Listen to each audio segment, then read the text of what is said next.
Okay, we're looking at this setup and face on. We see a very athletic golfer. Notice the arms are long, the lead arm is relaxed, the trail arm is straight. I like that the thumb on the trail arm is straight up the forearm.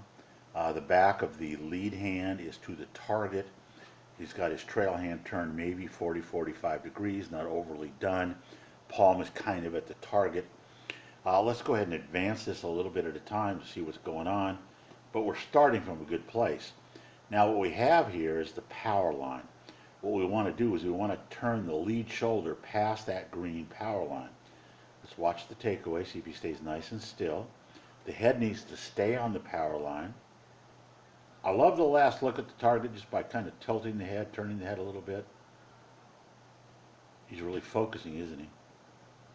I didn't think it would take this long. It's amazing sometimes to me how an 8th speed swing looks so slow. Great setup again. Let's watch the takeaway. Here we go.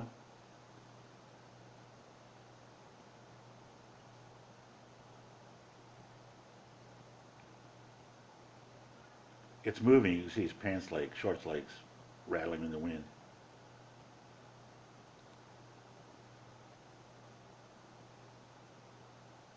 Little regripping there. Did you see that? The hands, a little regripping action. Trying to get relaxed. One of the things he's working on here is holding the club as lightly as he possibly can. You can see the muscles he has. Strength isn't the issue here. It's applying the strength. There's the takeaway. Now notice where he is here. The club is still parallel to the lead arm. The club head is still very low to the ground. He's starting the club back low and slow. A little bit of sway, then a lot of sway. And a lot of sway is happening with that lead knee moving that way. Years ago, Nicklaus, everybody did that. Nowadays, we're learning that we're better off keeping that lead foot on the ground to create torque or twist, like loading up a spring. If I keep the bottom of the spring attached, the top part of the swing can turn in pretty good shape. The other thing we'll notice is a little collapsing of the lead arm. I'd rather see the lead arm being a little straighter if you can do that. So more like that, so that the hands would be out at the end of the white line, which would create more arc in the swing. But you know something? We don't have to do all of that. We just have to do some of it. Let's advance it a little bit now. Let's watch the top of it. Now he could get back a little further. Notice he didn't quite get all the way back to parallel.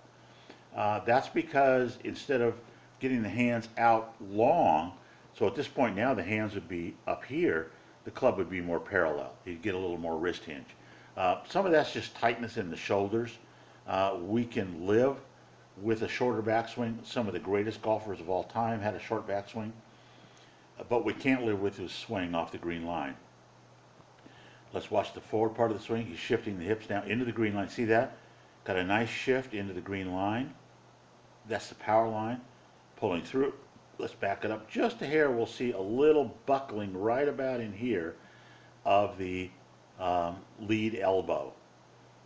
That's keeping him from getting full extension of the club. I'm going to undo the green line here. So you can see that if he had his triangle still in effect, he would have had his lead arm more in here, back in front of him, his lead elbow in front of him. But everything else looks really, really good. Good through, on through. A little collapsing here with this foot. What we want to see is this side moving more to that side, so it'd be up on that original line.